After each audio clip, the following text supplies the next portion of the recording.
الحمدللہ علی کل حال والصلاة والسلام علی صاحب حسنہ و جمال اما بعد اعوذ باللہ من الشیطان الرجیم بسم اللہ الرحمن الرحیم وَيُؤْثِرُونَ عَلَىٰ أَنفُسِهِمْ وَلَوْ كَانَ بِهِمْ خَصَاصَةٌ صدق اللہ العظیم قال النبی صلی اللہ علیہ وسلم من کان فی حاجت اخیہ کان اللہ فی حاجتہ او کما قال النبی صلی اللہ علیہ وسلم صدق اللہ العظیم وصدق رسولہ النبی الکریم ان اللہ وملائکتہ یصلون علی النبی یا ایہا الذین آمنوا صلوا علیہ وسلموا تسلیما الصلاة والسلام علیک یا رسول اللہ وعلی آلک واصحابک یا حبیب اللہ اللہم صلی علی سیدنا و مولانا محمد معدن الجود والکرم وآلہ وصحبہ وبارک وسلم۔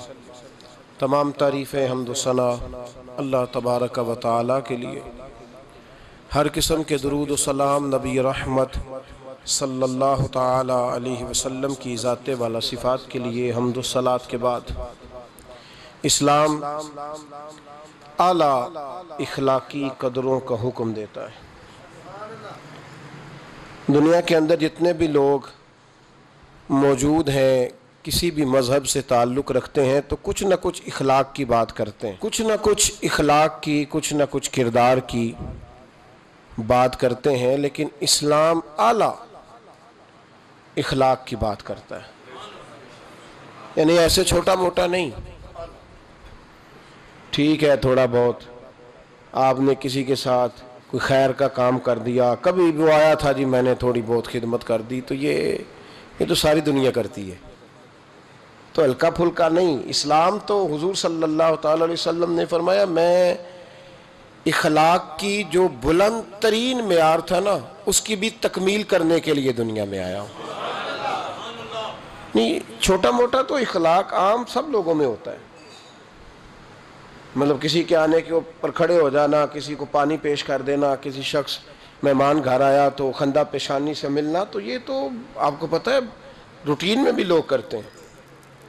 تو یہ جو کنتم خیر امتی میں بہترین امت ہے، تو اس کا انداز کوئی تھوڑا سا لوگوں سے مختلف ہونا چاہیے۔ میرے نبی کریم علیہ السلام نے جو اخلاقی قدریں ہمیں عطا فرمائیں ان میں کچھ چیزوں پر بڑا زور دیا۔ ان میں ایک اہم اور بنیادی چیزوں میں سے، اخلاق کی بنیادی چیزوں میں سے ایک بات اللہ کے محبوب علیہ السلام نے ہمیں یہ عطا فرمائی ہے کہ تم نے اپنی ذات سے اوپر اٹھ کر سوچنا ہے،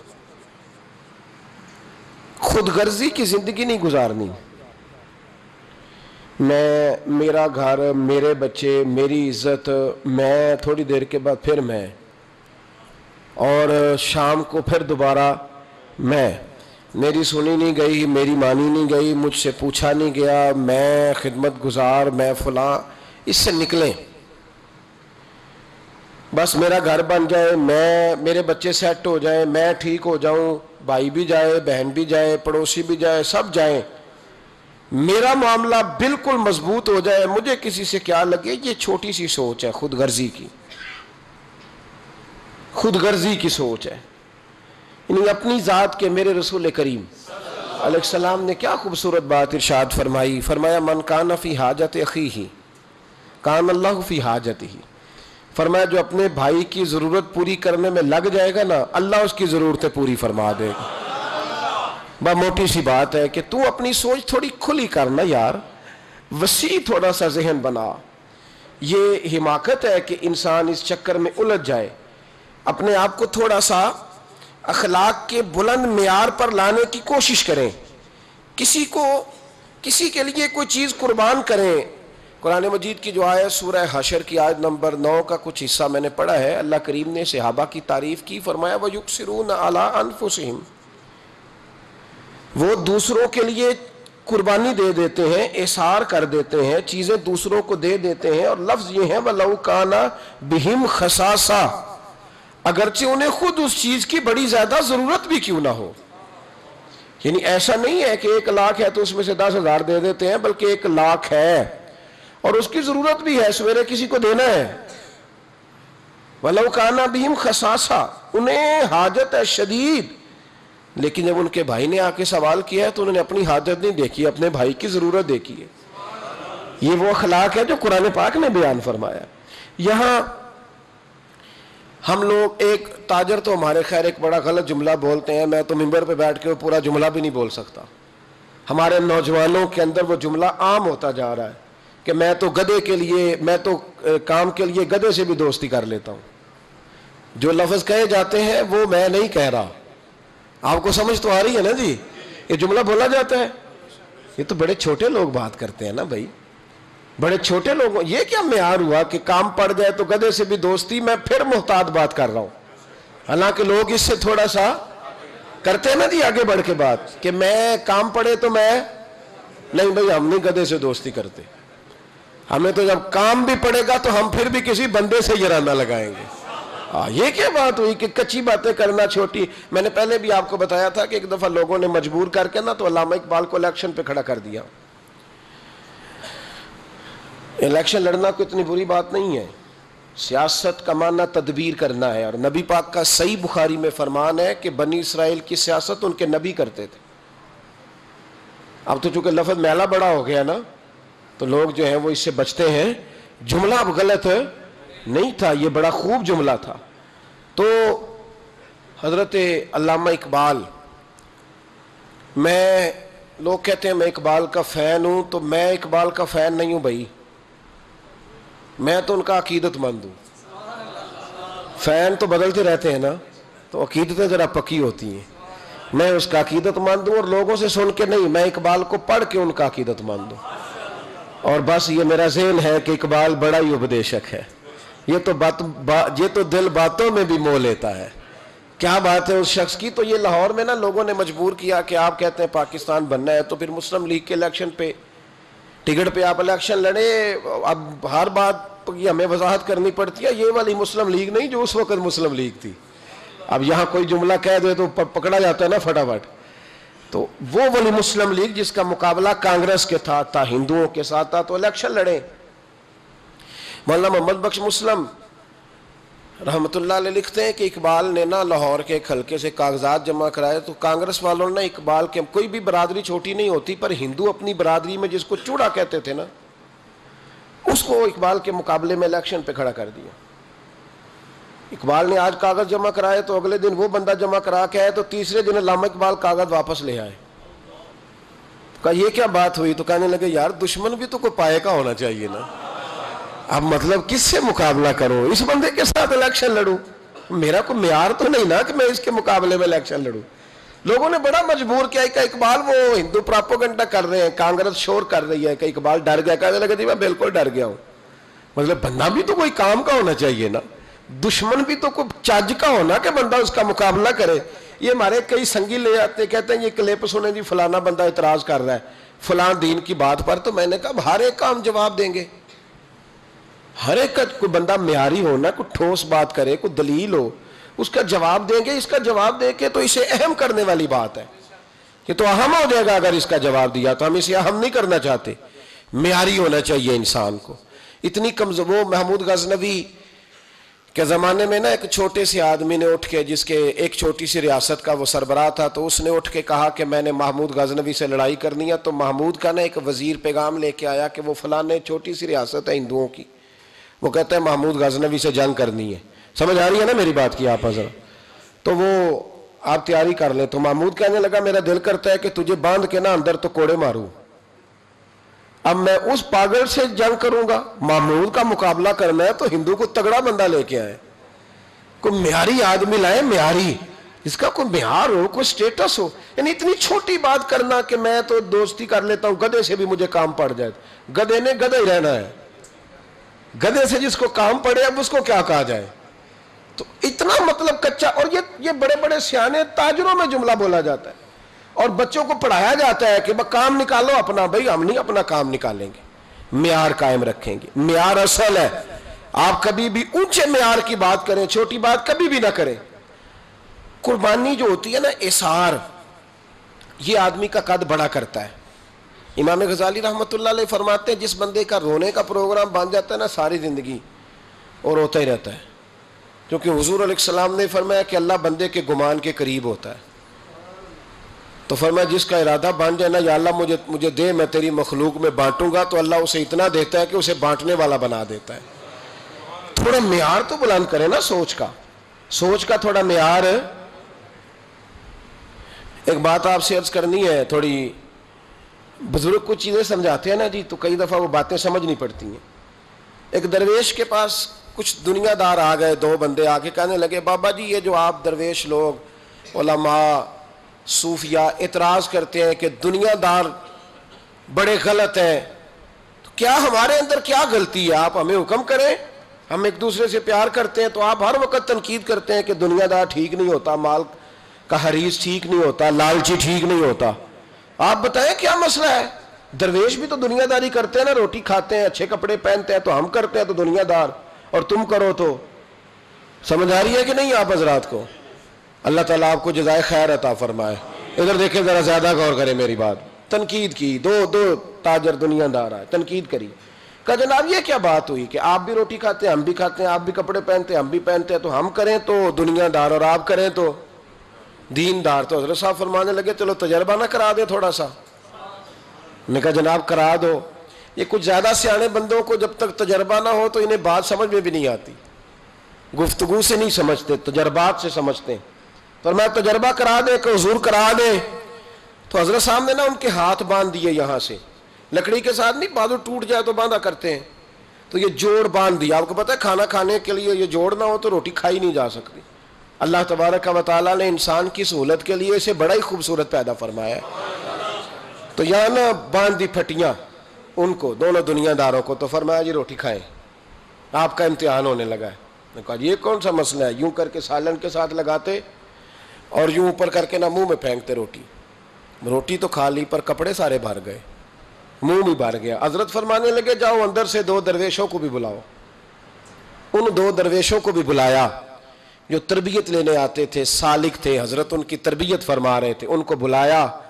ان کے ہاتھوں کے ساتھ بھی اسی طرح پھٹیاں باندھ دی۔ آپ میری طرف توجہ رکھیں، ان کے ہاتھوں کے ساتھ بھی نا اسی طرح پھٹیاں باندھ دی، اور فرمایا بھئی یہ سالن ہے شوربے والا، روٹی کھا لو۔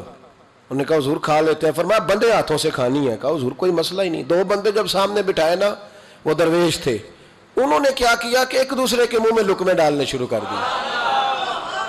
انہوں نے نا ایک دوسرے کے منہ میں روٹی کے لقمے ڈالنے شروع کر دیے، اس کا بھی پیٹ بھر گیا اور اس کا بھی پیٹ بھر گیا۔ تو حضرت فرمانے لگے یہ درویش اور دنیا دار کے کھانے کا طریقہ ہے، پیٹ ہمارا بھی بھر گیا ہے پر کپڑے بھی بچ گئے ہیں، پیٹ تمہارا بھی بھرا ہے پر کپڑے بچے بے قدرہ کچھ قدر نہ جاتی، کیتی خوب تسلی ہوں اے دنیا دار پجاری زردے کتیاں دے گل ٹلی۔ حضور علیہ السلام نے فرمایا کہ دنیا مردار ہے اور طلب کرنے والا کتا ہے۔ اتنے سخت لفظ بیان کیے۔ روٹی تو کھا ہی لی ہے ان دونوں نے بھی، لیکن تھوڑا سا نا اپنی ذات سے اٹھ کر سوچا ہے، کہا کوئی حرج نہیں، دوسرے کے منہ میں لقمہ ڈالیں گے تو اللہ فضل فرمائے گا۔ ایک دوسرے کے منہ میں ڈالتے رہے تو روٹی بھی کھا لی اور کپڑے بھی، روٹی تم نے بھی کھائی ہے پر تمہارے کپڑے بچے۔ آج بڑی دنیا روٹی کھاتی ہے پر کپڑے بچتے، کبھی کوئی دھبا لگتا ہے، کبھی کوئی دھبا لگتا ہے، کبھی حرام کا، کبھی نجائز کا، کبھی چوری کا، کبھی ڈکیتی کا۔ روٹی کھاؤ پر دھبے تو نہ لگاؤ۔ دامان توکل کی یہ خوبی ہے کہ اس پر پیوند لگے ہوتے پر دھبے نہیں ہوتے۔ بھائی جب آپ دوسرے کے منہ میں لقمہ ڈالنے کا پروگرام بناتے ہیں تو پیٹ تو اللہ بھاری دیتا ہے، پر پھر اللہ آپ کے کپڑوں کو بڑی سفیدی عطا کرتا ہے، روشنی ملتی ہے۔ مزاج نہیں رہ گیا دوسرے کے منہ میں لقمہ ڈالنے کا۔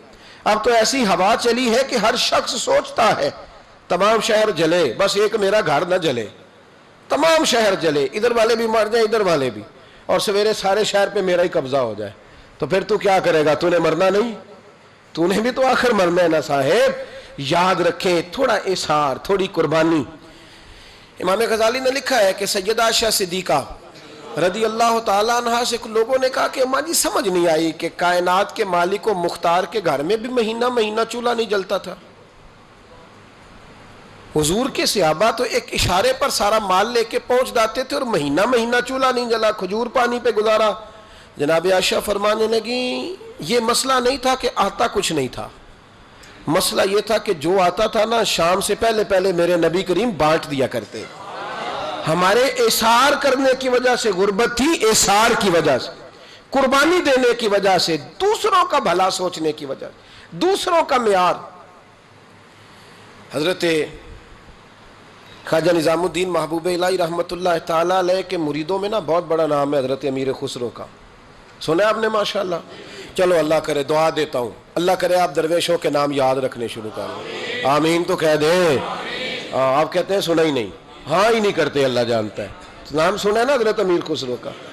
اتنا بڑا شخص ہے، اتنا بڑا شخص، یہ واحد وہ مرید ہے اپنے مرشد کا، حالانکہ خلیفہ نہیں تھے، خلیفہ تو خواجہ نصیر الدین چراغ تھے، لیکن خواجہ نظام الدین فرمایا کرتے تھے میرا دل کرتا ہے کہ مجھے رب اجازت دے تو میں اسے اپنے ساتھ قبر میں بھی دفن کر لوں، قبر بھی اکٹھی ہو، ایسا معیار تھا۔ بس ہوتے ہیں نا کچھ لوگ مثل تعویذ ہوتے ہیں، کچھ لوگ وہ جب بھی ملتے ہیں شفا ہوتی ہوتے، اب کیا کیا جائے، کچھ لوگوں کی ادائیں ہوتی ہیں، وہ بڑا کچھ نچھاور کرتے ہیں۔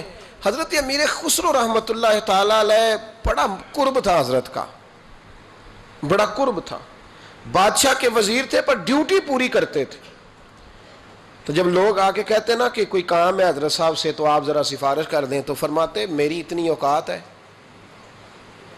میری اوقات ہی نہیں میں اور ان کے سامنے بات کروں، جاؤ وہ خواجہ نصیر الدین چراغ دہلوی بیٹھے ہیں ان سے کہو وہ بات کریں، وہ فلاں بزرگ بیٹھے ہیں۔ ساری زندگی اپنی نفی کرتے رہے، کسی جگہ بھی یہ معیار نہیں بنایا کہ میں بھی ہوں، میرا بھی کوئی ذکر ہے۔ حضرت امیر خسرو رحمۃ اللہ علیہ سے کسی شخص نے ایک دفعہ پوچھا کہ حضور میرا مطلب ہے کہ انسان بات کر ہی لیتا ہے نا، نبی کریم بھی تو اللہ سے بات کریں گے نا اپنی امت کے لیے، تو جائز سفارش کو منع تھوڑی ہے، تو بات کر لینی چاہیے، اگر کوئی جائز ہو تو کیوں نہیں کرتے آپ؟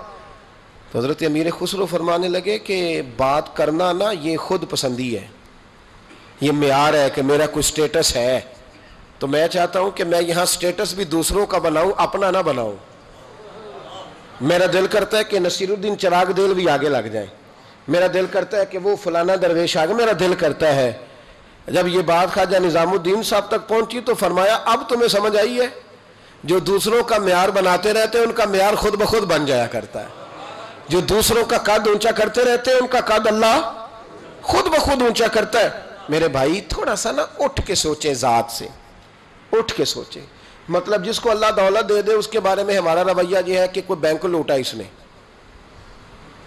نے نہ کوئی کہیں نہ کوئی ہاتھ اس نے کھڑا کیا ہے۔ میں رات ایک اجتماع میں تھا تو وہاں ایک صاحب کہنے لگے جی کچھ بندے جی سیاست کر کے آگے آ گئے، یہ انہوں نے کام کیا ہے تو وہ آگے آ گئے۔ تو میں نے کہا تجھے اگر اتنا پتا تھا نا کہ یہ کام کر کے بندہ آگے آ جاتا ہے تو بعض تو نے بھی نہیں آنا تھا۔ اگر تجھے سارا ہی پتا نا کہ اس طرح وہ آگے گیا ہے تو کرنا تو بھی تھوڑی سی مہربانی۔ ہم کیوں نہیں مان لیتے کہ رب جب چاہتا ہے جس کو چاہتا ہے عطا فرماتا ہے، اس بات پہ کیوں نہیں آتے؟ یہ چکر اس کو اللہ نے دولت دے دی تو کیسے دے دی بھئی، تجھ سے پوچھ کے دینی تھی؟ بے نیاز ہے، جس کو چاہے جب چاہے اور جتنی چاہے عطا کرے۔ اور اگر کوئی غریب رہ جائے اور کہا جائے کہ بھائی کی مدد کرو تو کہتے ہیں نکمہ ہے جی، شروع سے ہی کرتے کچھ نہیں، میں نے کوئی ٹھیکہ اٹھایا ہوا ہے۔ تو آپ بڑے کامیاب تھے جو آگے نکل گئے، تو تھوڑا سا اپنی ذات سے نکلیں، تھوڑا سا نا اوپر اٹھ کے دیکھیں۔ میرے اصحاب رحمت اللہ تعالیٰ علیہ فرمایا کرتے تھے جب تمہیں کوئی تکلیف دینا تو اپنے آپ کو اس کی جگہ پہ رکھ کے دیکھو کہ اگر تم وہاں ہوتے تو تم بھی وہی جملہ بولتے، اور جب تم کسی شخص کے ساتھ رویہ اختیار کرو تو جہاں بیٹھے ہو وہاں بیٹھ کے نہ سوچو، جہاں سامنے والا بیٹھا ہے وہاں اپنے آپ کو بٹھا کے۔ مجھے بات یاد آ گئی، خواجہ نظام الدین محبوب الہی رحمت اللہ علیہ نا پانی پینے جایا کرتے تھے، جمنا کا پانی بڑا میٹھا اور ٹھنڈا تھا تو دریائے جمنا سے دور دور سے لوگ پانی لینے آتے تھے۔ تھوڑی سی آبادی ہوتی ہے نا جب کسی شہر میں تو اپنے محلے کے شہر کے لوگوں کو انسان پہچانتا ہے، بڑی آبادیاں ہو جائیں تو پھر چلو مشکلات ہوتی ہیں، تھوڑی تھوڑی اس وقت آبادی رہتی تھی۔ فرماتے کہ میں جمنا کے کنارے جب پانی لینے گیا تو میرے محلے کی ایک عورت وہ جمنا کراس کر کے نا پل کے اوپر سے تو دوسری جانب ایک کنواں تھا تو وہاں سے پانی بھر کے لا رہی تھی۔ تو رستے میں اس نے سلام کی تو میں نے کہا بیٹے کہاں سے آ رہی ہو؟ کہنے لگی وہ کنویں سے پانی لا رہی ہوں. تو میں نے کہا بیٹے زمانہ جمنا کا پانی پیتا ہے اور تم کنویں کا. تو بڑی وفادار تھی اپنے خاوند کی. کہنے لگی حضور چھوٹا سا راز ہے, کسی کو آج تک بتایا تو نہیں, پر آپ تو ہمارے مرشد ہیں نا, آپ تو شیخ ہیں, آپ سے تو دعا لینی ہے, آپ کو بتا دیتی ہوں. حضور یہ جمنا کا پانی نا کھانا زیادہ ہضم کرتا ہے, زیادہ ہضم کرتا ہے. تو کنویں کا پانی نا تھوڑا سا کھارا ہے, روٹی کم ہضم کرتا ہے. میرے خاوند کی نا آمدن ذرا تھوڑی ہے, تو میں بجائے شکوہ کرنے کے بچوں کو کنویں کا پانی پلاتی ہوں تاکہ روٹی تھوڑی کھائیں اور ہمارا گزارا ہوتا رہے. حضرت نظام الدین محبوب الہی رحمۃ اللہ علیہ فرمانے لگے پتر میں کوئی مالدار صوفی نہیں, غریب ہوں, پر وعدہ ہے جب تک زندہ رہوں گا نا تیرے گھر میں ماہانہ خرچہ میں بھیجا کروں گا. عرض کی حضور کیوں؟ فرمانے لگے تو گھر کی چار دیواری پر بیٹھ کر, گھر کی چار دیواری کے اندر بیٹھ کر دکان پر اور کام پر مزدوری کرنے والے اپنے شوہر کے بارے میں اتنی اچھی سوچ رکھتی ہے. یعنی وہ مزدوری کرنے گیا جو تیرا خیال ہے میں بوجھ نہ ڈالوں, جو دیتا اس میں گزارا کروں. فرمایا اگر تو اپنی ذات سے اٹھ کے سوچ سکتی ہے تو پھر تیرا سلوٹ بنتا ہے, اور تجھے سلوٹ یہ ملے گا کہ نظام الدین ہر مہینے تیری روٹی کا بندوبست کیا کرے. یہ سلوٹ ہے میری طرف سے. معیار بنائے تھوڑا اٹھ کے. نہ خامد سوچتا ہے بیوی کے لیے, وہ کہتا ہے آپ تو سارا دن گھر میں فارغ بیٹھی ہیں جی. او بھائی تو بھی ذرا فارغ بیٹھ نا, مہربانی کر, 3-4 دفعہ تو بھی لے جا بچے کو واش روم, اس کا پیمپر شیمپر تبدیل کرنا تو بھی 3-4 دفعہ گھر میں. تو بھی ذرا کھڑا ہو اس کے آگے باورچی خانے کی آگ کے, تو بنانا نا روٹیاں, اور تجھے چلے پتہ, اور 4 ہوں بچے تو فرمائش ہو سب کی الگ الگ. ایک نے کھانا ہے انڈا, اور دوسرے نے کھانا تو ہے انڈا پر آملیٹ والا کھانا ہے, اور تیسرا کوئی اور ضد کر رہا ہے, چوتھا کوئی. کبھی بچوں کی اماں گھر میں کہتی ہے نا کہ یہ جو بڑے والا ہے نا یہ مجھے بڑا تنگ کر رہا ہے, آج وہی کھائے گا جو میں نے پکایا ہے. تو میں چپ کر کے کھاتا رہتا ہوں. آپ بولتے کیوں نہیں؟ میں کہ ماں پتران دا کیس ہے, جتنا پتر ہی ہے, تو دینا بنا کے ہن نہ دیں گی تو چٹ کو نہ دیں گی, تو شور کر لے جتنا کرنا ہے, شور کر لے. تو نے کہنا ہے میں نے نہیں دینا, ہم تنگ کر دینے, یہ کر دینے, لیکن یہ بالآخر بات مجھے پتہ ہے نا یہ ہونا ہے. اور میرا خیال یہ ہے کہ میرے ساتھ اگر ایسا کریں گے تو میں تو کھانا کھاؤ پاوے مسئلہ. تو تھوڑا سا نا اپنے آپ کو دوسرے والے کی جگہ پہ رکھ کے دیکھیں.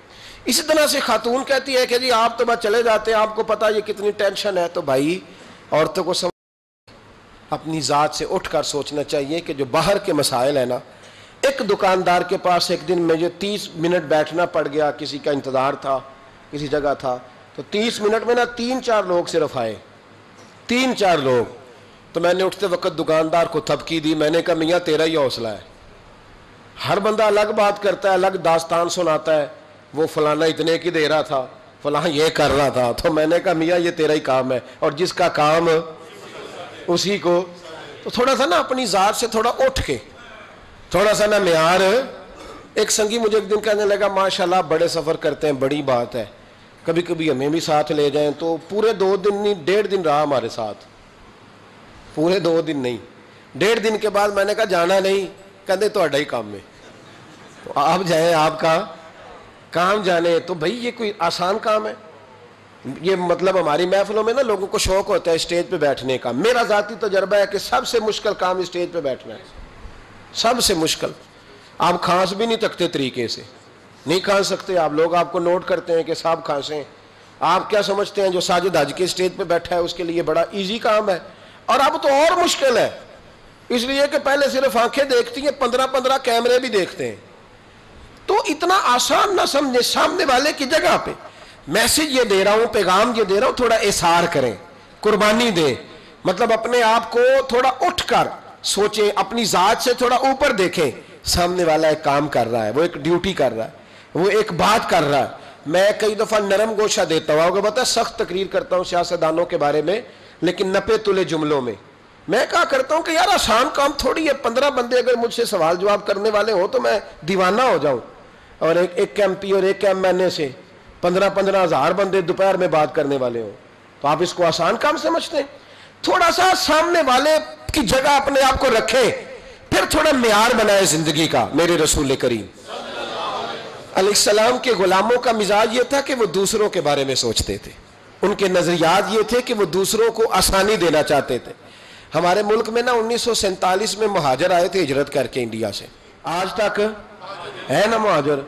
کہتے ہیں مہاجروں میں رشتہ کیوں غیر مسلم ہوتے ہیں؟ کیا مسئلہ ہے جی، کیوں نہیں کرنا؟ ابھی تک مہاجر ہیں. اور کئی دفعہ کچھ سیانے لوگ ہوتے ہیں، بزرگ ہوتے ہیں، تو بات کرتے ہیں تو جملہ بولنے کو دل نہیں کرتا، تو کبھی طبیعت زیادہ اکتا جاتی ہے. تو ایک دن ایک صاحب کہنے لگے جی وہ فلاں آدمی جو آپ کے پاس آتے جاتے ہیں تو وہ مہاجر ہے. میں نے کہا جی پاکستان تو 47 میں بن گیا تھا، اب آپ بتا دیں انہوں نے کتنا عرصہ اور مہاجر رہنا ہے. مطلب مہاجر تو اس کو کہتے ہیں جو آیا ہے تھوڑی دیر کے بعد چلا جائے گا، تو ان کا پروگرام کوئی نہیں، اب انہوں نے ادھر ہی رہنا ہے. مہربانی کریں کوئی تھوڑا سا نام. اور پھر چونکہ ہم نے یہ تھوڑی سی زیادتی کی تو لوگوں نے اس پہ سیاست کی. کو پتہ ہے کتنی خوفناک سیاست ہوئی اس لفظ پر. تو اگر ہم تھوڑا سا رویہ بدلتے، اپنے آپ سے تھوڑا اٹھ کے سوچتے، تو پھر ایک معیار بنتا تھا. میرے رسول کائنات علیہ السلام کے غلام جب مکے سے ہجرت کر کے مدینے آئے تو انصار مدینہ نے رسیاں رکھ کے جائیدادیں بانٹی. یعنی رسیاں رکھ کے جائیدادیں بانٹ دیں، پھیتے لگا کے بانٹی کہ آدھی تیری ہے اور آدھی میری ہے. رشتہ داریاں کی، گھروں سے رشتے دیے، تعلقات بنائے. اور کبھی کبھی کچھ چیزیں پڑھتے ہیں تو وہ نا کمال ہو جاتی ہے، روح پرواز کرتی. جب بنو قریظہ اور بنو نذیر کے علاقے فتح ہوئے تو بہت سارا مال آیا. میرے نبی کریم صلی اللہ تعالی علیہ وسلم کا ارادہ بنا کہ یہ جو مال آیا ہے نا، یہ مال اب دے دیتے ہیں آنے والے مہاجرین کو. اور مہاجرین سے یہ کہتے ہیں کہ وہ جو مال انہیں انصار نے دیا واپس کر دیں. تو حضور علیہ السلام نے نا صرف مہاجرین کو بلایا، انصار کو نہیں. پہلے جب میٹنگ ہوتی تھی سب آتے تھے، فقط مہاجرین کو بلایا اور بلا کر کے فرمایا میاں جو تمہیں مال دیے تھے نا وہ تم واپس کر دو. اب مال غنیمت میں سے بہت سارا مال آیا، تمہیں وہ دے دیتے ہیں. تو مہاجروں نے کہا حضور پہلے بھی آپ کے کرم سے ملا تھا تو اب بھی آپ کے کرم سے مل رہا ہے، جیسے دل کرتا ہے کر دے، ہمیں کیا اعتراض ہے. یہ بات جب ان کے ساتھ طے کر لی تو آہستہ آہستہ نا بات مدینے میں پھیلی. انصار کو پتا چلا، انصار مدینہ جمع ہو کے دروازہ رسول پہ آئے. حضرت سعد فرمانے لگے یا رسول اللہ، پڑھیے درود شریف، پھر پڑھیے، تیسری دفعہ بھی کہیے گا صلی اللہ علیہ وسلم. حضرت سعد حاضر ہوئے تو عرض کرنے لگے یا رسول اللہ آج کچھ الگ معاملہ ہو گیا ہے.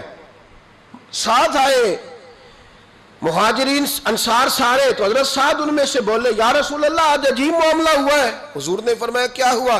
کہا حضور پہلے جو بھی میٹنگ ہوتی تھی انصار اور مہاجر کٹھے ہوتے تھے، آج آپ نے میٹنگ کی ہے، مشاورت کی اور صرف انصار کو بلایا ہے. تو حضور نے فرمایا بات تم تک پہنچ گئی ہے تو اب بات کرو نا. تو حضرت سعد رو پڑے، عرض کرنے لگے محبوب ہم نے ان کے چہرے دیکھ کے ان کی خدمت نہیں کی تھی، ہم نے تو یہ دیکھا تھا کہ آگے مصطفیٰ کھڑے ہیں اور پیچھے مہاجرین مکہ کھڑے ہیں. تو حضور ہم نے تو آپ کا جلوہ دیکھ کر ان کے ساتھ محبت کی ہے. یا رسول اللہ صلی اللہ علیہ وسلم آپ نے جو فیصلہ کیا سارا آنکھوں پر چھوٹی سی خواہش ہے، اگر قبول ہو فرمایا کہو. عرض کرنے لگے یا رسول اللہ صلی اللہ علیہ وسلم جو مال بنو نذیر اور بنو قریظہ سے آیا ہے نا وہ بھی سارا آپ مہاجروں کو دے دیں، لیکن جو مال ہم نے دیا ہے نا ہمیں واپس نہ دیں، وہ بھی بھائیوں کے پاس رہنے دیں. حضور ہمیں ضرورت نہیں، ہم دے چکے ہیں، ہمارے دوست ہیں، ہمارے بھائی ہیں، ہمارے پڑوسی ہیں. یا رسول اللہ علیہ السلام اب ہمیں اس کی ضرورت ہے. اور ہمارے تو بھائی تقسیم ہو جاتی ہے، معاملات طے ہو جاتے، 50 سالوں کے بعد پھر جناب ہوش آ جاتی ہے کہ وہ جی تقسیم ٹھیک نہیں ہوئی تھی.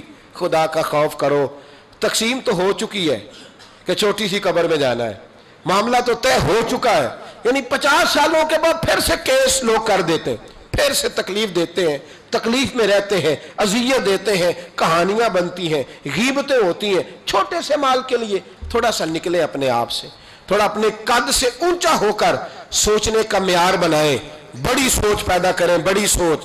اقبال سے کسی نے کہا کہ ہم پہلے تو ان کا بھی نظریہ کچھ اور تھا، بعد میں جب وہ بڑی سوچ کے مالک ہوئے تو کسی نے ان سے کہا کہ یہ ہندوستان ہمارا وطن ہے تو ہمیں کیا لگے فلسطین کے مسلمانوں کے بارے میں. تو اقبال کہنے لگے چپ کر، یہ تو نے کیا کہا؟ کہنے لگے بازو تیرا توحید کی قوت سے قوی ہے، اسلام تیرا دیش ہے. انڈیا پاکستان بنگلہ دیش نہیں، اسلام. بولیے اسلام تیرا، کیوں کہ تو مصطفی ہے.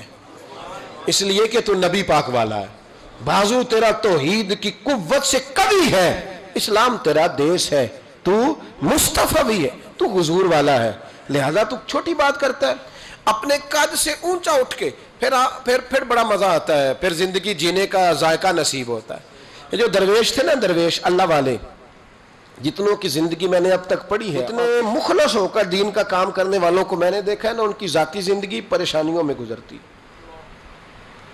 اس لیے کہ جب آپ کے ذمہ ملی خدمت ہوتی ہے نا، قومی، تو پھر ذات بڑی دور رہ جاتی ہے، پھر بڑی۔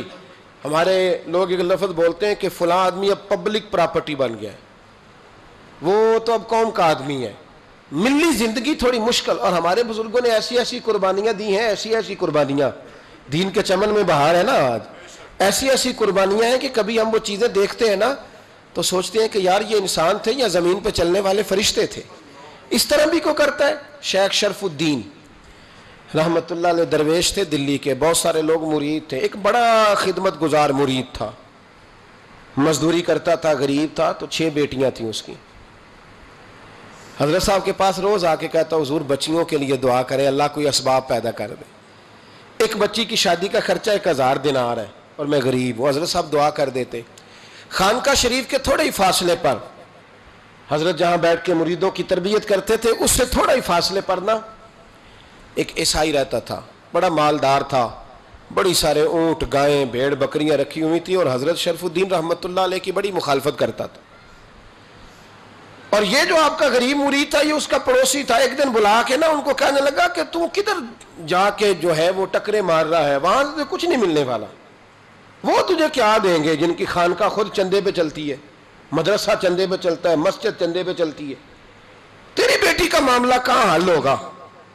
تو اس درویش نے کہا کہ تو میرے پیر کو نہیں جانتا، تو مجھے میرا محبوب نہیں ڈٹھا، تو پتہ نہیں نا، تو اس رستے کا مسافر نہیں، تو نہیں جانتا، ان کا بس چلے نا تو وہ ہر قیمت میں میری بیٹیوں کی شادی کرا دے۔ اب وہ عیسائی تھا، کہنے لگا اچھا چلو ٹھیک ہے، اگر اتنی بات ہے نا تو جاؤ ان سے جا کے کہہ دو کہ 6 سال کے لیے میرے ساتھ معاہدہ کر لیں، وہ میرے جانوروں کو چارہ ڈال دیا کرے، 6 سال ڈیوٹی کرے، میں 6000 دینار دے دیتا ہوں۔ وہ میرے ساتھ 6 سال میرے جانوروں کو چارہ ڈالے، رکھتے ہیں نا آپ چارہ ڈالنے کے لیے ایڈوانس پیسے دے کے، اب تو لوگ انہیں بھی غلام ہی بنا لیتے ہیں، بڑی تھوڑی تنخواہ دیتے ہیں، ظلم کرتے ہیں، پورا معاوضہ نہیں دیتے۔ حضرت شیخ شرف الدین کے بارے میں وہ کہنے لگا جا اپنے پیر سے جا کے کہہ کہ میرے جانوروں کو 6 سال چارہ ڈالے، میں 6000 دے دیتا ہوں، تو جو کہتا ہے ہر قیمت پہ جانے کو تیار ہے۔ اس نے جب یہ بات کی تو مرید نے ناراض ہو گیا، وہ لڑائی ہو گئی، گریبان پکڑ لیا، جھگڑا ہوا، بات بڑی دور گئی۔ اس طرح کی بات کرتا ہے میرے حضرت کے بارے میں، تیرے جیسے کئی میں وہاں کام پہ رکھا دوں۔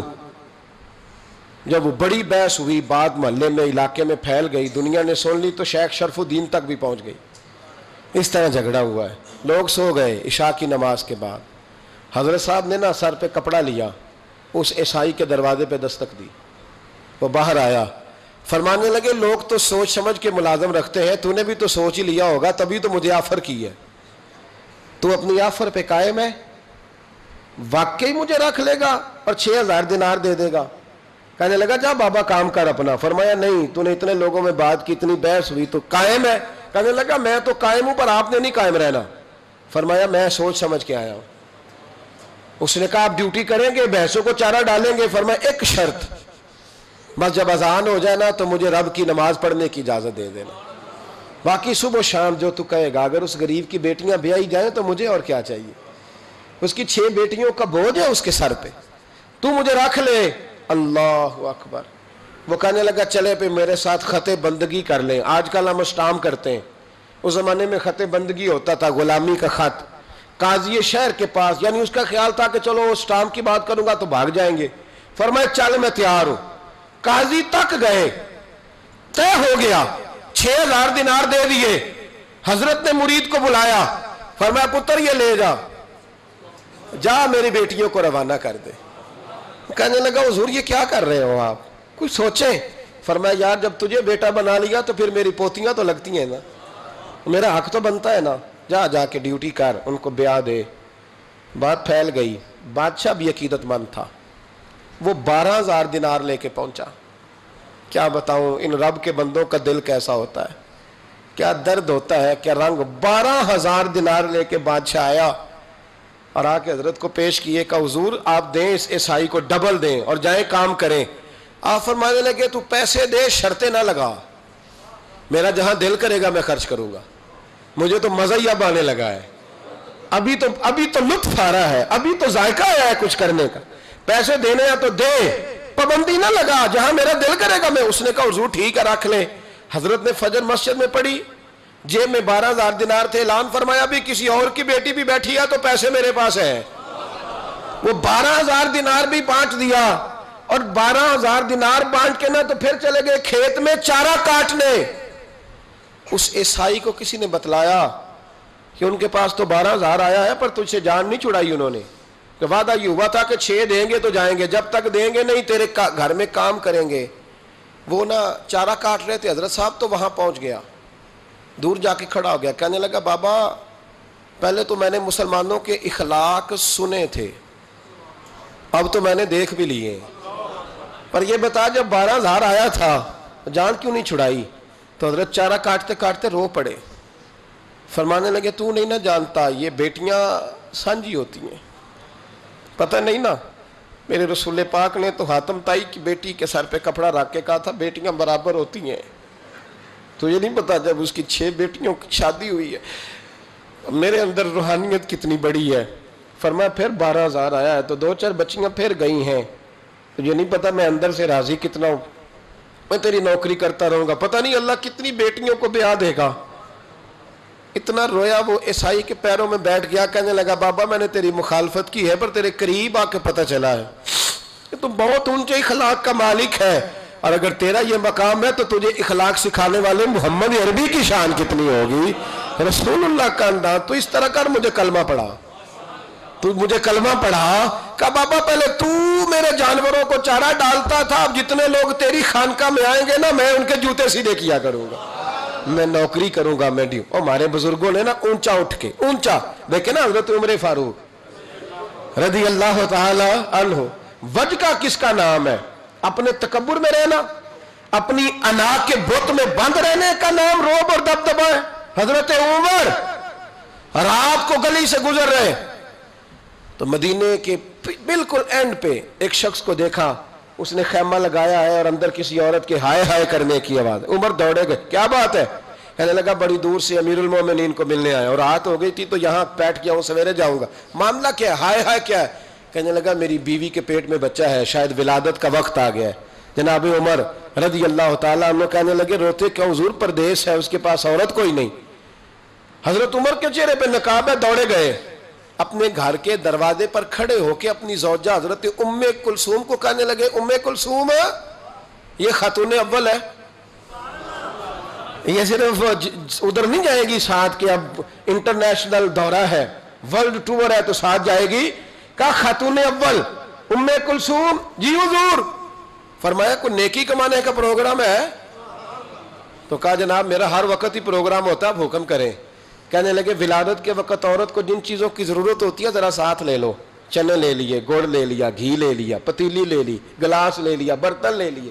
حضرت عمر نے گھوڑے پہ بٹھایا، اب کرنا کیا ہے؟ تو وہ کہنے لگی آپ یہاں نا آگ جلائیں امیر المومنین، تو آپ نا چنے اور گڑ ڈالیں اور ایک چیز جو ولادت کے وقت پکائی جاتی ہے وہ پکائیں، میں اندر جاتی ہوں۔ اندر بطور دایا، دائی کے طور پر عمر کی زوجہ خاتون اول خدمت کرتی ہیں۔ وہ آدمی کہتا ہے میں نے سمجھا یہ کوئی غلام ہے، عمر نے ڈیوٹی لگائی ہوئی ہے کہ آنے والے رات کے مہمانوں کا خیال رکھیں۔ میں اوئے اوئے کر کے بھی آوازیں دیتا رہا، اوئے یہ پانی دینا، یہ فلاں دینا، جو بے تکلف لے جائے، اوئے کا مطلب بے تکلف لے جائے، ادھر آنا بھائی۔ غلام کو جیسے آواز دی جاتی، کہتے حد ہو گئی۔ جب اندر بچے کی ولادت ہوئی نا، بچہ رویا تو جناب ام کلثوم اندر سے بولنے کہنے لگی امیر المومنین مبارک ہو، آپ کے دوست کو اللہ نے بیٹا عطا فرمایا ہے۔ وہ کہتا ہے میرے ہاتھ میں پیالہ پکڑا تھا پانی کا، جب کہا نا امیر المومنین تو دھڑام سے پیالہ زمین پہ گرا۔ میں نے کہا عمر آپ خود ہیں اور یہ معیار؟ میں تو آیا ہوں تو لوگ آپ کے نام سے کانپ رہے تھے۔ جناب عمر فرمانے لگے رب نے جو مجھے روب دیا ہے نا وہ دوسروں کی خدمت کی برکت سے عطا فرمایا، یہ میرے اندر کی سچائی ہے۔ اور میرے بھائی تھوڑا سا نا نکلے ذات سے، تھوڑی اپنی سوچیں بڑی کریں، ذرا دوسرے کے بارے میں بھی تھوڑا سا سوچیں، تھوڑا دیکھیں کہ آپ کس کو کس طرح. میں تو کچھ چیزیں پڑھتا ہوں نا تو وہ ختم کر دیتی ہیں، سفر ہی ختم کر دیتی ہیں کہ اتنا ہی کافی ہے. ابن سعد نے لکھا ہے کہ احد کے میدان میں نا جب حضرت امیر حمزہ شہید ہو گئے، کان کاٹ دیے گئے، آنکھیں نکال دی گئیں، وجود کے ٹکڑے ٹکڑے ہو گئے، تو یہ نبی کریم علیہ السلام کے صرف چچے نہیں تھے، حضور کے گہرے دوست بھی تھے. 6 مہینے عمر کا فرق تھا، اکٹھے سارا بچپن مبارک گزرا تھا. میرے رسول کریم علیہ السلام کے چچا جب اس طرح شہید کیے گئے نا تو حضرت صفیہ، حضرت امیر حمزہ کی سگی بہن، دور سے دیکھنے کے لیے دوڑی. تو نبی کریم نے حضرت زبیر سے کہا، ان کے بیٹے سے، فرمایا یہ بہن ہے، اس سے دیکھا نہیں جائے گا، یہ نصیبوں والیاں نہیں دیکھ سکتی اپنے بھائیوں کی تکلیف، تو تو جا کے نا اسے روک دے، کسی طریقے سے ماں کو منا. حضرت امیر حمزہ کا چہرہ نہ دیکھے، یہ بڑا پیار کرتی ہے بھائی سے، اس کے لیے تھوڑا مشکل ہو جائے گا. حضرت زبیر کہتے ہیں میں نے جا کے اماں کو روکا، میں نے کہا حضور فرماتے ہیں کہ حالت ٹھیک نہیں، آپ نہ آئیں، آپ سے دیکھا نہیں جائے گا. تو جناب صفیہ نے نا یوں کر کے آنسو پہنچے، کہنے لگی زبیر نبی پاک نے دیکھا ہے چہرہ؟ کہا دیکھا ہے. تو فرمانے لگی میں ہوں سگی بہن، پر امیر حمزہ سے میں نہیں اتنا پیار کرتی جتنا محمد مصطفیٰ کرتے. انہوں نے دیکھ لیا نا تو بہن بھی دیکھ لے گی. جناب صفیہ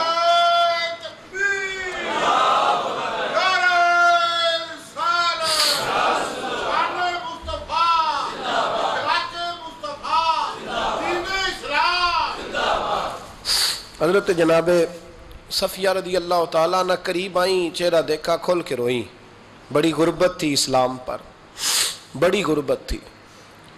کفن کے لیے بھی کپڑا موجود نہیں تھا، کفن کے لیے. جناب صفیہ واپس گئی خیمے میں تو 2 چادریں لائیں، حضور کی بارگاہ میں عرض کرنے لگی کہ میرے بھائی کا نا وجود کٹ گیا ہے، 2 چادروں میں کفن دینا، ایک ذرا نیچے بچانا، ایک ذرا اوپر ڈالنا، 2 چادروں میں. اللہ کے محبوب کفن دینے لگے تو حضرت سہیل ایک صحابی تھے، وہ بھی ساتھ، ان کا بھی وجود کٹا ہوا تھا. تو محبوب نہ واپس آ گئے. جناب صفیہ کہنے لگی کیا ہوا؟ کہ میرا حوصلہ نہیں پڑتا کہ چچا کو کفن دے دوں اور دوسرا غریب ویسے ہی پڑا رہے.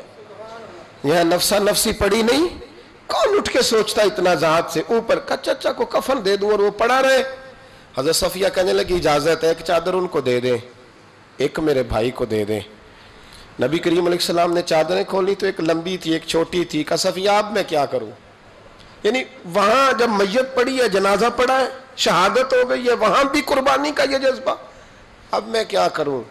اب کیا ہوا؟ فرمایا اگر میں بڑی چادر چچا کو دوں تو یہ بھی میرا دل نہیں کرتا کہ میں ان کو بڑی دے دوں اور دوسرے غریب کو چھوٹی دے دوں، اب کیا کریں؟ تو حضرت زبیر بن عوام کہنے لگے مجھے آپ دونوں کا پتہ ہے، اگر آپ کہیں تو میں قرآن اندازی کر دوں. یعنی اس وقت جب آنسو بہ رہے ہیں، تڑپ ہے، پھر بھی اتنا حوصلہ نہیں کہ اپنے چچا کو، اپنے بھائی کو تو ڈھانپ دیا جائے اور دوسرے کی میت پڑی رہے. یہ وہ اخلاق ہے جو محمد عربی نے ہمیں سکھایا ہے، یہ رسول رحمت نے سکھایا ہے، امام الانبیاء نے سکھایا ہے، حبیب کبریا علیہ السلام نے سکھایا ہے. قرآن دازی کی گئی تو بڑی چادر حضرت سہیل کے نام نکل آئی، چھوٹی حضرت امیر حمزہ کے نام نکلی. میرے رسول کریم نے جب چادر ان کے اوپر رکھی نا، سر ڈھانپتے تو پیر ننگے ہو جاتے، پیر ڈھانپتے تو سر ننگا ہو جاتا. محبوب نے نگاہ اٹھا کے آسمان کی طرف دیکھا تو فرمایا جلدی سے قبر میں رکھ کے قبر بند کرو، مجھے پیغام آیا ہے کہ آپ نہ سر ڈھانپ دے، پیروں پہ گھاس ڈال دے، قبر بند ہوگی تو اللہ میرے چچا کو جنت کا لباس عطا فرما دے. ڈھانپ دے جلدی سے. بھائیو یہ قربانی، یہ ذات، اتنا بڑا درجہ ہے، اتنا بڑا اپنی ذات سے نکل کر سوچنا کہ بخاری میں جب ہم وہ حدیث پڑھتے ہیں نا تو دل عجیب اس روحانیت محسوس کرتا ہے. حضرت عمر کو جب زخم لگا نا تو خون بڑا بہہ گیا، سمجھ آ گئی کہ عمر بچیں گے نہیں. تو حضرت عمر نے بیٹے کو بلایا، فرمایا بیٹا آخری وقت ہے میرا، جناب عائشہ صدیقہ کے پاس جاؤ. گنبد خضرا میں نا 3 قبروں کی جگہ ہے، ایک میں حضور آرام فرما، ایک میں جناب ابوبکر صدیق. بیٹا زیادہ زور نہ دینا، اس لیے کہ جناب عائشہ نے وہ جگہ اپنے لیے رکھی ہوئی ہے، ان کا حجرہ ہے، وہ مالکہ ہے. ہلکا سا کہنا، ہلکا سا،